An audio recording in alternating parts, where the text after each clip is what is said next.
ગરબાડા તાલુકામાં આવેદન આપવા માટે આવ્યા છે। એનો ખાસ મુદ્દો કે જે થોડા દિવસ પહેલા કંપારી છૂટી જાય એવી ઘટના જે આચાર્યએ જે વિદ્યાર્થીની સાથે જે ઘટના કરી છે એ ખરેખર એક નિંદનીય ઘટના છે અને એને કડકમાં કડક સજા થાય એના માટે અમે આજે આવેદન આપ્યું છે।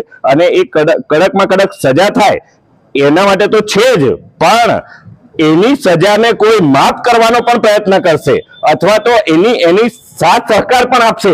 जो ए व्यक्ति पण हमारा ध्यान में आवशे तो अमे एने पण छोड़ीशुं नहीं। અને આ દાહોદ જિલ્લાની એકદમ કંપારી પડે એવી ઘટના છે।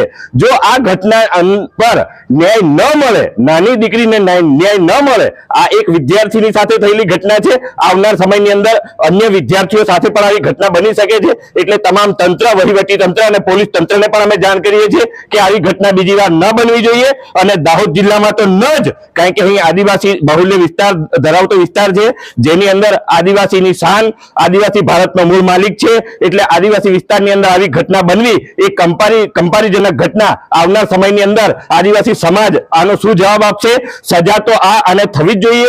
એ આચાર્ય એક સંઘી છે, આરએસએસ વિચારધારા ધરાવતો વ્યક્તિ જો આવું કરતો હોય તો વિચારી લેવાનું કે એક સંઘી વિચારધારા ધરાવતો વ્યક્તિ એ કેટલા વિસ્તારોની અંદર આવા વિચારો એને ફેલાવ્યા છે। એટલે હું એક ગરબાડા તાલુકાની અંદર મીડિયા માધ્યમથી જણાવવા માંગુ છું કે આરએસએસ નો વ્યક્તિ હોય કે સંઘી વ્યક્તિ હવે દરેક ગામની અંદર આવતા પણ રોકો, કારણ કે આ વિચારધારા કેટલી જગ્યાએ ફેલાય છે એ પણ વિચારવાનું રહ્યું। જોહાર, જય આદિવાસી, જય ભીલ પ્રદેશ। આપનું નામ? કેતન બામણિયા।